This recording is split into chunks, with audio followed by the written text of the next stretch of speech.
Bienvenue dans Un éclair de génie. Alors aujourd'hui, on accueille une humoriste, une femme à l'humour décapant, au cœur immense. De l'Olympia aux séries Netflix, elle trace un chemin sensible, sincère et profondément humain. Alors ouvrez grand vos oreilles, car l'histoire qu'on va vous raconter démarre au 7e étage.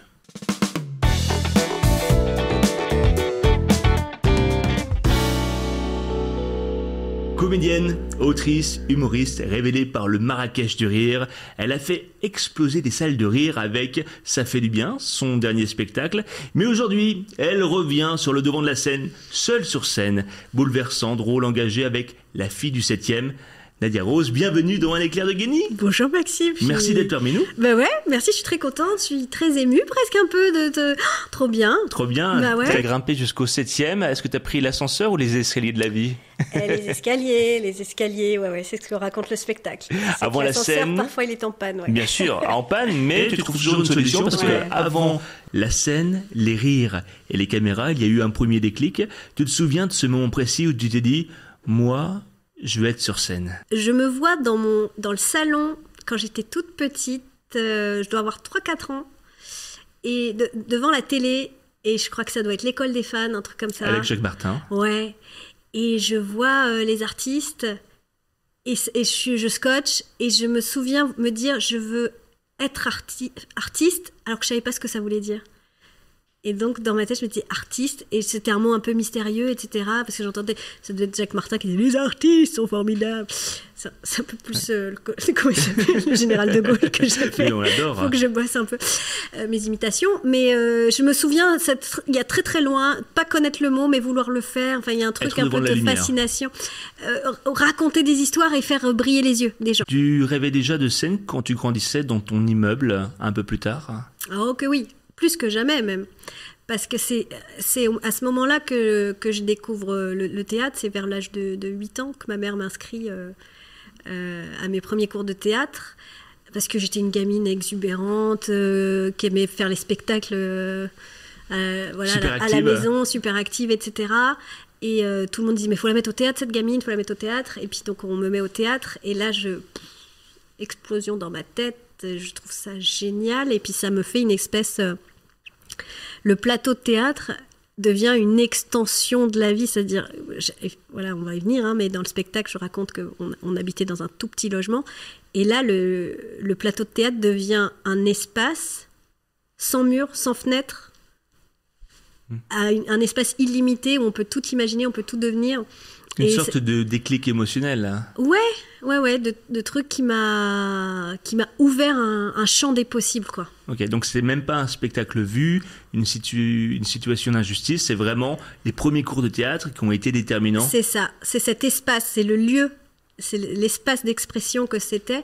Et d'ailleurs, puisqu'à ce moment-là, j'avais des problématiques avec le logement, je crois que je me suis...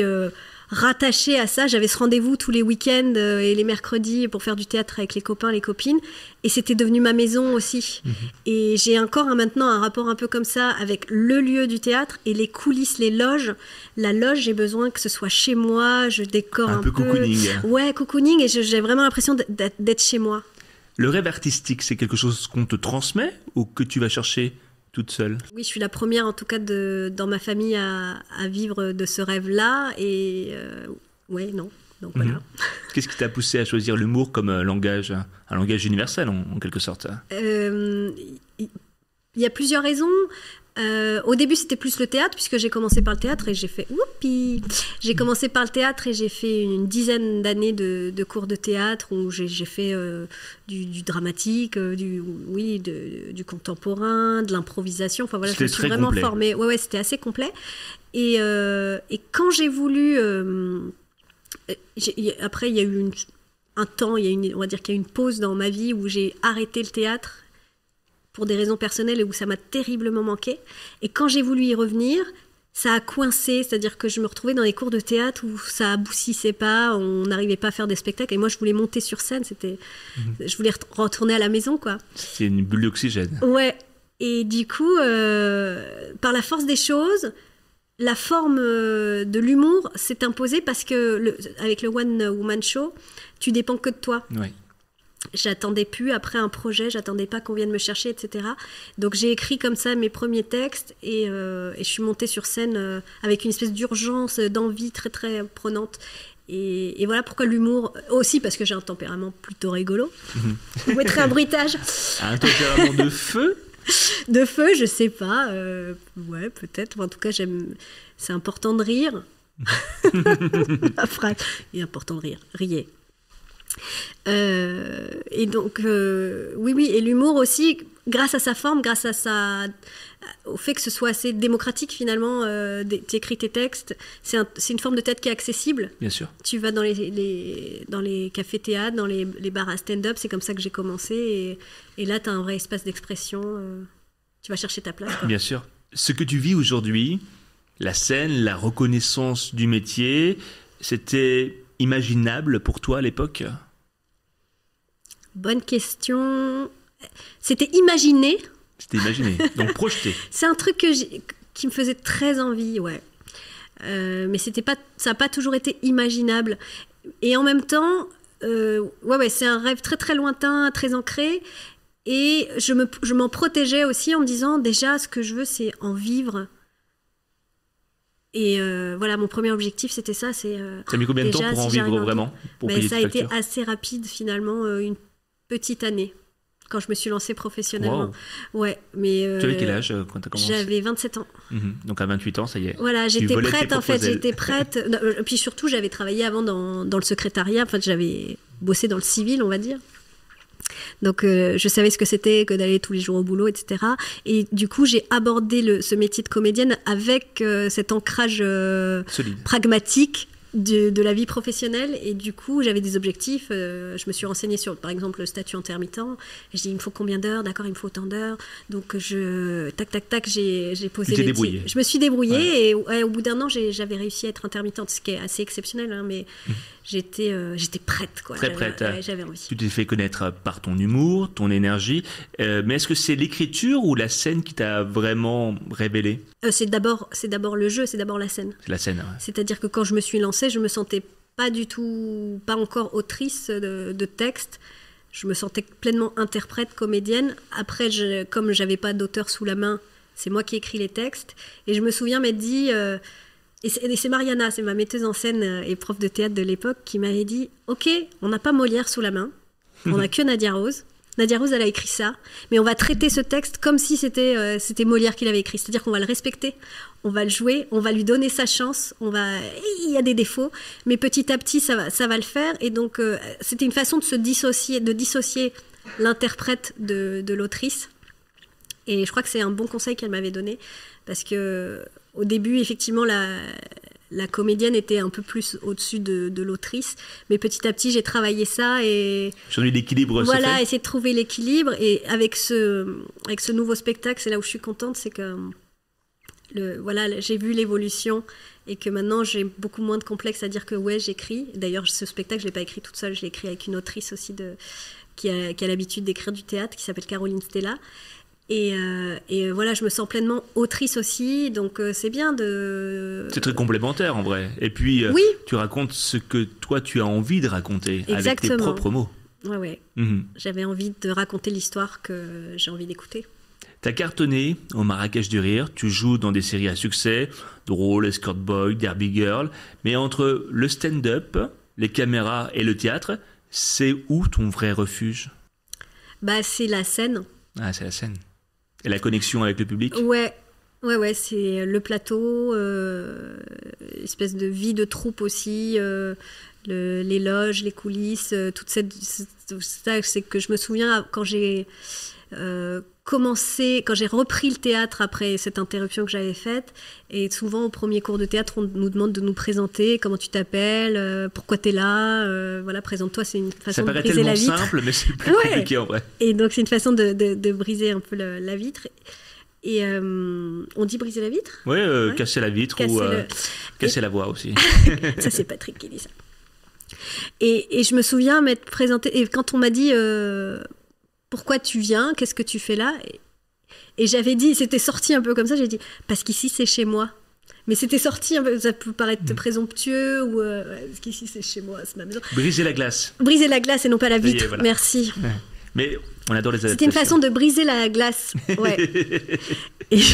Mais c'est intéressant l'histoire de vitre, parce que dans le spectacle, il y a la fenêtre, il y a le miroir, enfin voilà, c'est genre psychanalyse. Et les voisins.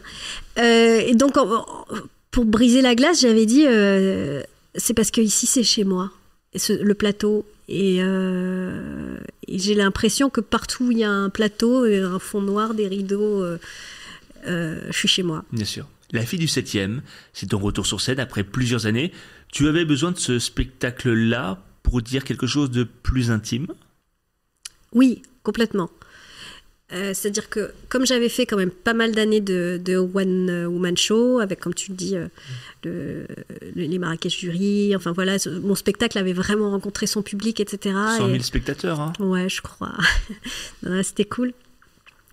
Et je voulais revenir. Fallait pas revenir pour faire moins bien, fallait pas revenir pour être moins intéressant, fallait revenir avec quelque chose à dire. D'ailleurs, j'ai mis le temps, hein, j'ai mis presque 5 ans à revenir. Un quinquennat, quoi. Voilà, un nouvel enfant aussi pour moi. Donc, il s'est passé plein de choses. Mais je voulais revenir pour raconter quelque chose, quoi. Je me suis dit, là, vas-y, crache ta Valda, raconte ce qui te tient à cœur, qu'est-ce que tu as envie de transmettre aux gens. Et c'est pour ça que j'ai eu un peu moins peur d'être dans l'intime sur ce nouveau spectacle. Avant de rentrer dans les détails, on dit souvent que les premières fois marquent à vie. Ta première scène, tu t'en souviens ? Tu jouais quoi ? Tu ressentais quoi ? Alors, il y a eu plusieurs étapes, mais j'ai un souvenir très lointain au centre de loisirs, genre à l'heure du goûter, faire un peu une espèce de one-woman show. C'est-à-dire qu'il y avait des miroirs, parce que c'était la salle où on dansait, etc. Donc on mangeait le goûter. Et pendant le goûter, moi, je faisais mon petit show devant le miroir et le fameux sketch du « C'est qui elle ? Pourquoi elle fait comme moi ? Oh, de faire comme moi !» Et c'est le sketch qu'on fait devant le miroir pour faire rire les gamins. Mais je me mettais déjà en scène avec cette espèce de petit numéro. Et donc ça faisait rire les copains et les copines. Donc là, je dois avoir 9-10 ans. Et 10 ans après, tu fais le Marrakech du Rire. Ouais. C'est un tremplin pour toi. Qu'est-ce que ce moment a changé concrètement dans ta carrière ? Ça a changé, ça m'a donné une espèce de label, on va dire, hein, une espèce de... Une validation. Une validation, voilà, de dire le métier, puis les spectateurs disent, voilà, t'existes, t'es marrante, on t'aime bien. Donc ça rassure, ça vient rassurer, ça fait plaisir. Et puis surtout, ça remplit les salles, donc... Ouais, voilà, ça m'a apporté beaucoup de choses. Il y a des rencontres qui comptent dans un parcours. Toi, Nadia, qui sont les personnes clés qui t'ont tendu la main, qui t'ont dit « tu peux y arriver » ? Il y en a eu plein. Et c'est pour ça que je suis aussi très reconnaissante, c'est que j'ai eu beaucoup de chance à plein de moments de ma vie. La première auquel je pense, elle s'appelle Babette. Et j'étais toute petite et elle m'offrait des livres, elle m'emmenait au théâtre. C'était quelqu'un de proche de la famille.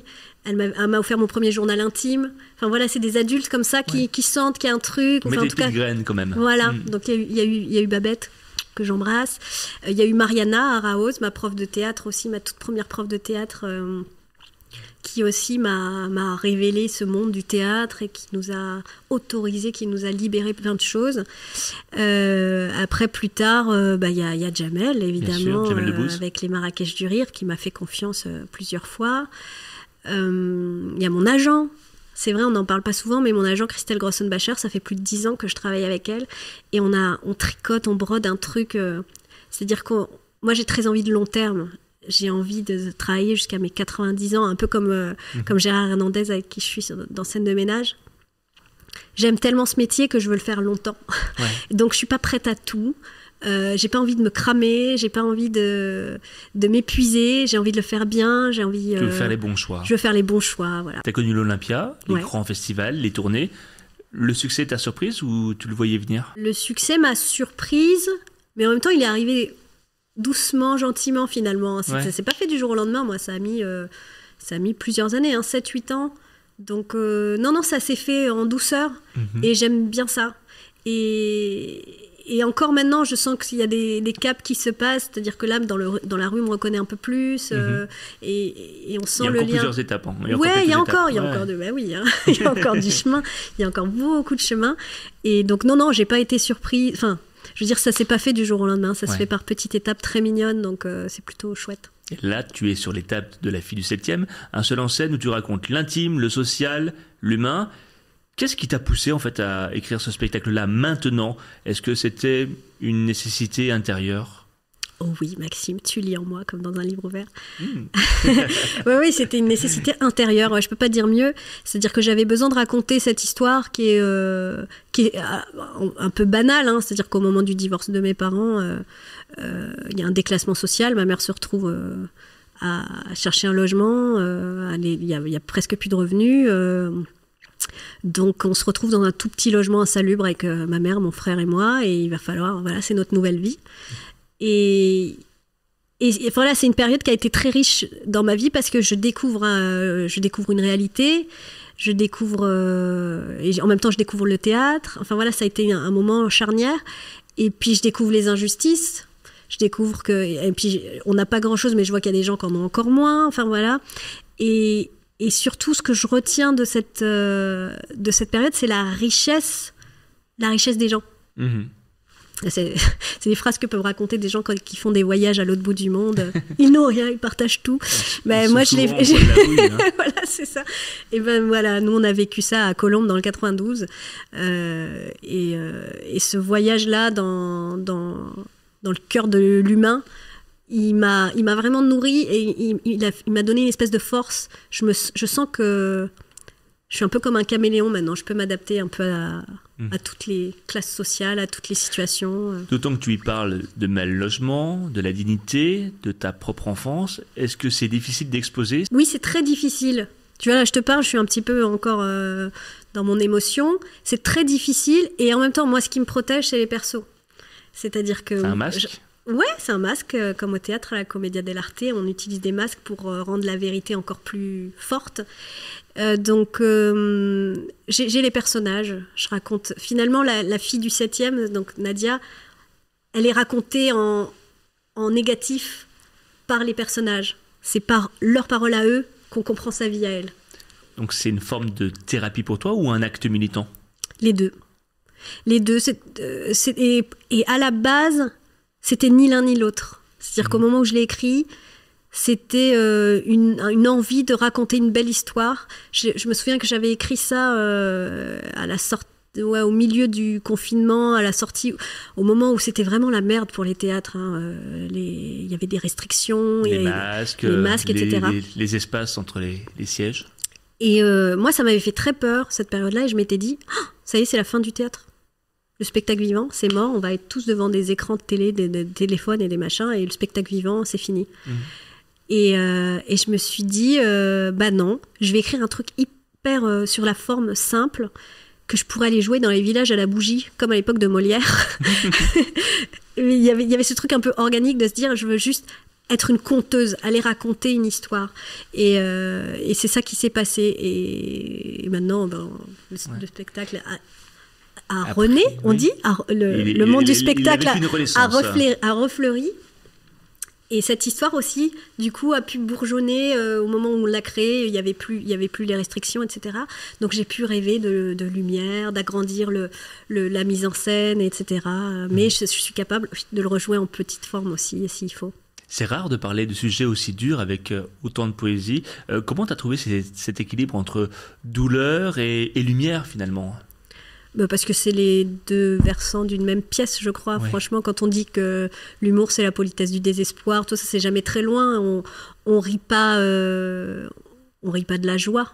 On rit quand quelqu'un se casse la gueule. On rit de nos malheurs. Bien sûr. Et ce spectacle, tu l'as pensé comme un hommage à ta maman? Oui, aussi, c'est vrai que... Qu'est-ce que tu as voulu lui dire? J'ai voulu lui dire qu'elle est très forte. Et j'ai voulu dire merci, et j'ai voulu lui dire... je veux témoigner aussi à travers elle, qui est une femme d'une force incroyable, une féministe. Avant que le mot ne me touche, le mot de féminisme, je savais déjà ce que c'était, parce que j'avais un exemple très fort à la maison. Et à travers elle, c'est aussi toutes ces femmes portent la société, qui portent les enfants, qui portent l'avenir, et qui sont d'une force, d'une résilience, d'une puissance même incroyable. Ouais. Et tu interprètes tous les habitants de l'immeuble. Et ouais. Quelle performance. Merci. Tu as pensé ce spectacle comme un rêve, comme une série ou comme un film? Un peu comme une série. Ouais. Et c'est un peu les retours qu'on me fait. C'est-à-dire que les premiers retours, on m'a dit « Ah oui, c'est un peu comme une série parce qu'on passe d'un étage à l'autre et c'est un peu comme des épisodes. Puis les personnages coexistent, se répondent.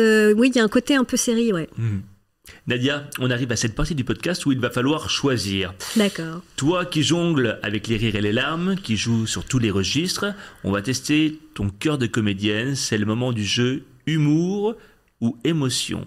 Un duel de préférence, version express, pas de joker, pas de demi-mesure, il faut trancher. Prête? Bah non. On y va quand même. Faire pleurer toute une salle ou la faire hurler de rire? Hurler de rire.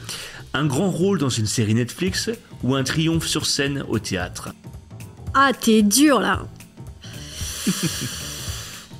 Les deux. Tu vas faire quoi en fait? Tu vas me faire une clé de bras pour m'obliger à choisir? Tu vas rien faire, donc je te dis les deux. Les deux, allez, ça passe. Une vanne qui fait exploser de rire ou un silence qui fait réfléchir? Une vanne qui fait exploser de rire.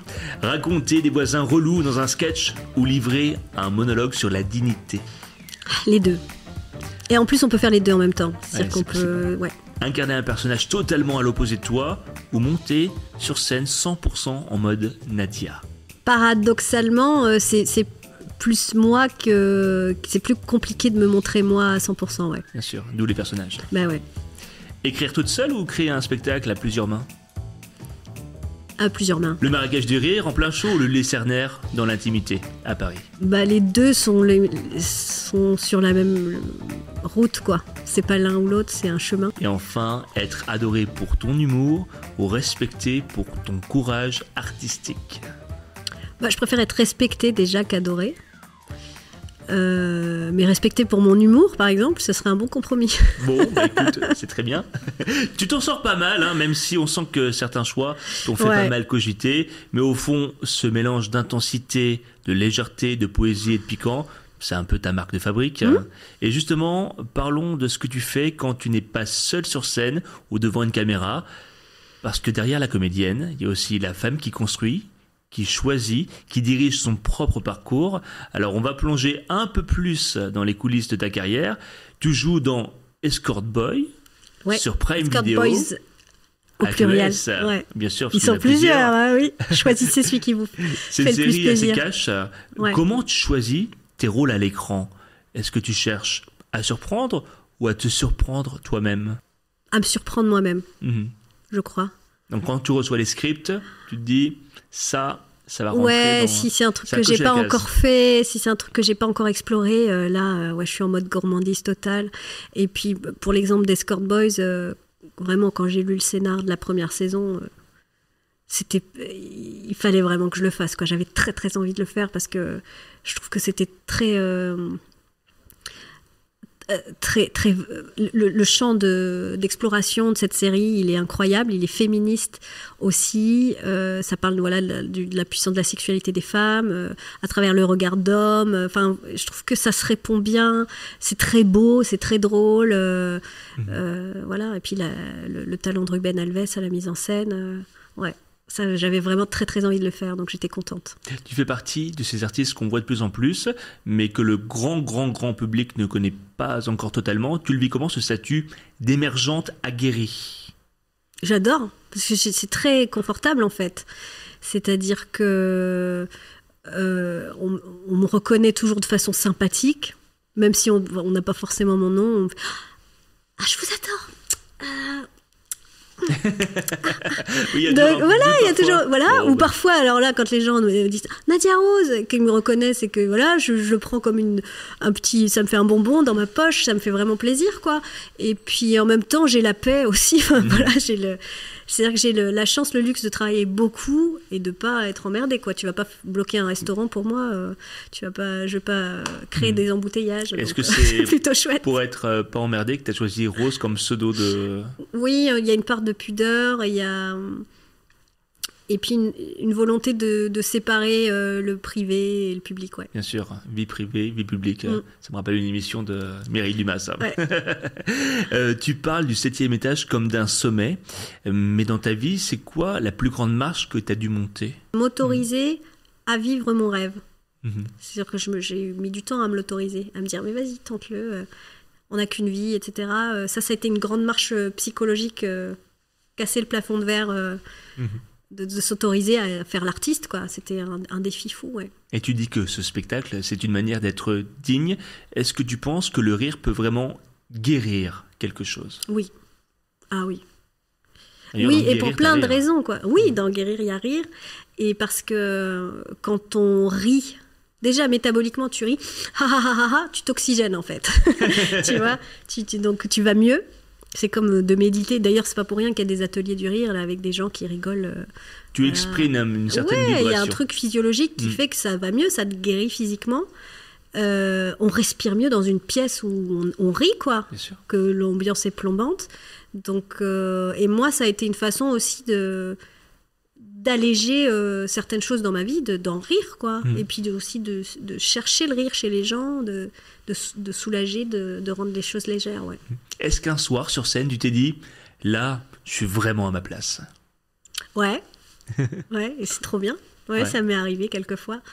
Ça m'est arrivé quand les planètes s'alignent, que le public est chaud bouillant, que moi, j'ai aussi une espèce de, tout à coup, un fluide qui passe. Ça m'est arrivé, j'ai un souvenir au Théâtre de Trévise. Je jouais mon précédent spectacle qui s'appelait « Ça fait du bien ». Et je me souviens que c'était une soirée où il y avait Manu Payet qui était venu rôder son nouveau spectacle à Emmanuel. Donc il avait fait ma première partie, donc c'était un peu la classe. J'avais Manu Payet en première partie.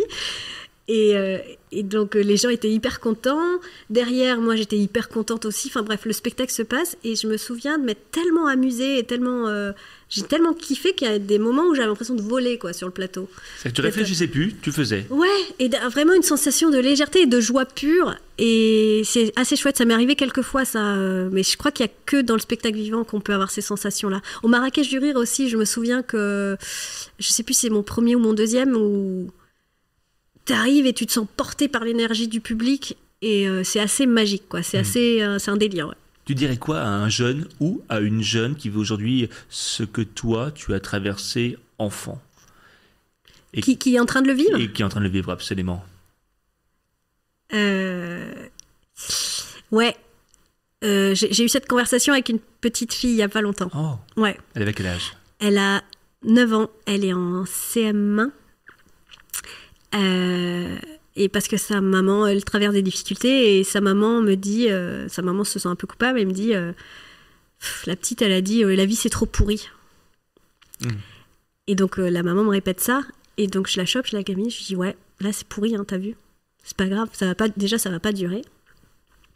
Et puis t'as des ressources, t'as des choses. Je voulais qu'elle comprenne le côté impermanent de la vie, c'est-à-dire que là c'est pourri. Mais c'est pas toujours pourri. Et que tout est cyclique. Et tout est cyclique. Et là, franchement, c'est relou. Mais il y a tellement de belles choses qui vont arriver. Et puis, tu peux aussi trouver des belles choses. J'essaie de lui dire, regarde, à l'école, là, les copines, les trucs. J'essaie de trouver des choses pour lui rappeler que tout n'est pas pourri. C'est-à-dire qu'il faut parfois... mais c'est pas toujours facile, hein. C'est pas toujours facile. Mais c'était une conversation un peu émouvante et c'est une conversation que j'avais un peu avec moi aussi en lui disant ça.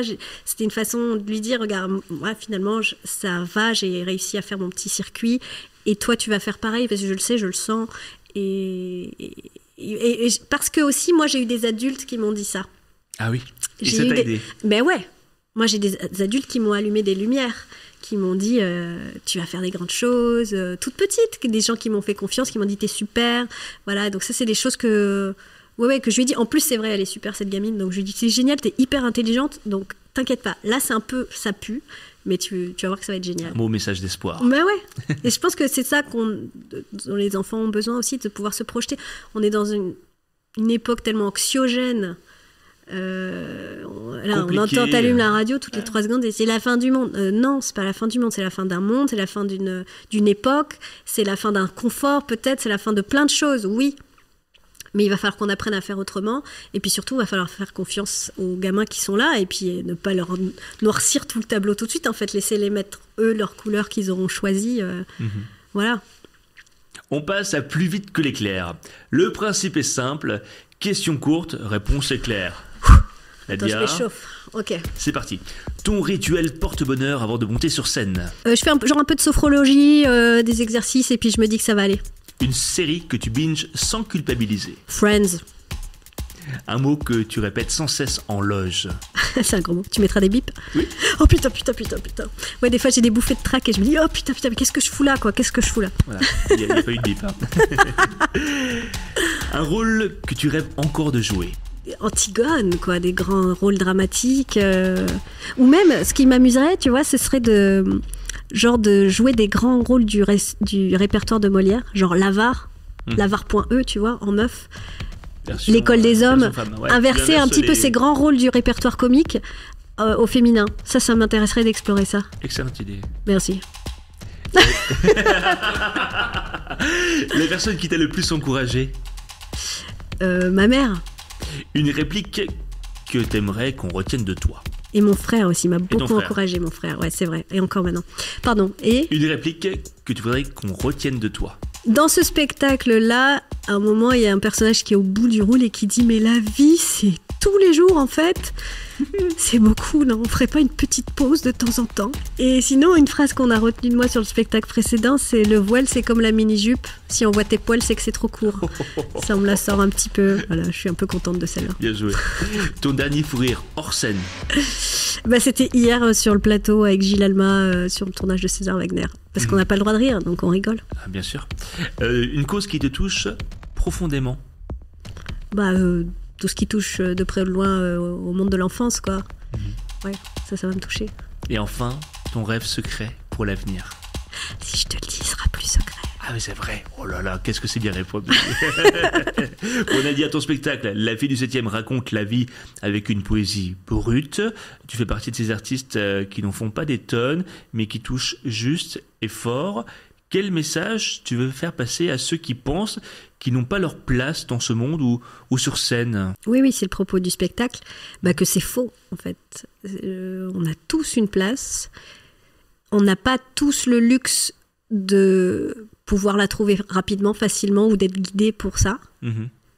Donc, il y en a pour qui ce sera plus compliqué et plus long, mais on a forcément tous une place. Et souvent, ce qu'on nous reproche va être une force. Ça, c'est une phrase qu'on entend beaucoup, mais qui est très vraie. C'est-à-dire que des choses qu'on va vous reprocher, servez-vous-en, et c'est ça qui va vous faire trouver votre place. Ce que l'on te reproche, cultive-le, c'est toi. Oui, voilà, c'est un peu ça.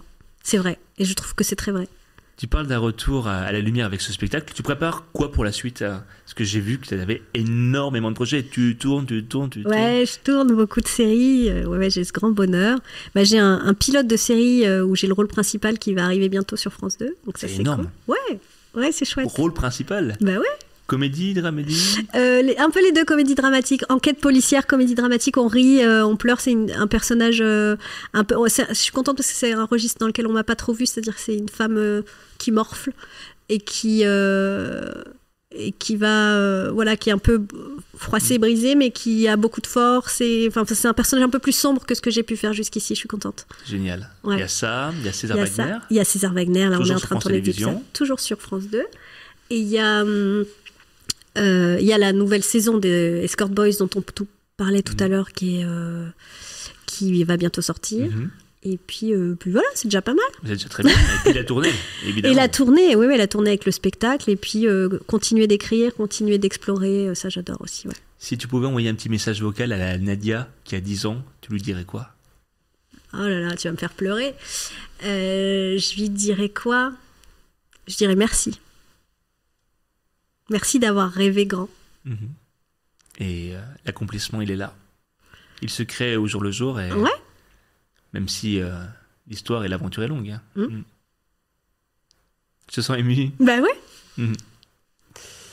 On te retrouve donc dans La fille du 7e, en tournée partout en France, dans Escort Boys saison 2 sur Prime Video, et toutes ces fictions incroyables sur France Télévisions.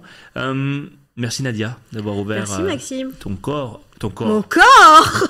Ton cœur. Mais enfin, qu'est-ce qui nous arrive, Maxime? Là, tu m'emmènes dans une cave, tu me fais faire des confessions. Oh, j'ai chaud, voilà. Il est très très chaud. Écoute, Maxime, qu'est-ce qui nous arrive? Tu es fou, tais-toi. Merci Nadia, en tout cas. On te retrouve très bientôt, un peu partout en tout cas, hein. Ça c'est Oui, sûr. oui, et mon corps sera sur scène. Oui, voilà. c'est ça. Physiquement, vive le spectacle vivant. Merci à vous tous de nous avoir suivis. À très bientôt pour de nouvelles aventures. Oui, Maxime. À cœur ouvert, bien sûr. Ça va, toi, sinon? Oui, tu vas bien. Comment ça passe ton petit burn-out? Tu vas bien? Très bien, très bien. Merci.